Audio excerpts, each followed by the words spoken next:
35 seat കിട്ടിയിരുന്നെങ്കിൽ കേരളം ഭരിക്കുമെന്ന് ഞാൻ ഇപ്പോഴും പറയുന്നു. മനഃപൂർവ്വം പറയണതല്ല, ജന്മനാ വിദ്യയാണേ. അല്ലാതെ ഞങ്ങൾക്ക് 35 സീറ്റ് കിട്ടുമെന്ന് ഞാൻ പറഞ്ഞിട്ടില്ല.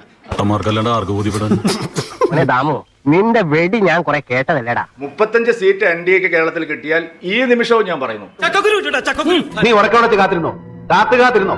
അന്ന് മുലവന്ന കോഴിയുടെ ഒരു കിണ്ണം പാല് നിനക്കാൻ സമ്മാനം തരും. പോയി വേറെ വല്ല പണിയുണ്ടോന്ന് നോക്കടാ. ഇട്ടിക്കണ്ടപ്പാ 35 സീറ്റുകളെ കുറിച്ചാണ് ഞാൻ പറഞ്ഞത്. സ്റ്റിൽ ഞാൻ അതിൽ ഉറച്ചു നിൽക്കുന്നു. 35 സീറ്റ് കിട്ടിയാൽ കേരളത്തിൽ 2 മുന്നണികളിൽ നിന്നും NDAയിലേക്ക് ഒഴുക്കുണ്ടാവും എന്നുള്ള കാര്യം അതിൽ യാതൊരു സംശയവുമില്ല. രാഹുലേ, നിങ്ങളോട് എനിക്കൊരു ദേഷ്യമില്ല. വിവരമില്ലായ്മ ഒരു കുറ്റമല്ലല്ലോ. അതെ, അത് കഴിഞ്ഞ തവണ അത് മിസ്സായി. അത് നോക്കിക്കോ. LDFിലും UDFിലും ഉള്ള കക്ഷികളെല്ലാം ഇപ്പോൾ സംതൃപ്തരാണെന്നാണോ നിങ്ങൾ വിചാരിക്കുന്നത്? ആരാന്റെ കാര്യത്തിൽ എന്താ താല്പര്യം? നിന്റെ തലയ്ക്ക് മുകളിൽ 100 പേരുടെ ആജ്ഞയുണ്ടാകും. എന്റെ തലയ്ക്ക് മുകളിൽ ഒന്നുമില്ല. തലയ്ക്കുള്ളിലും ഒന്നുമില്ല.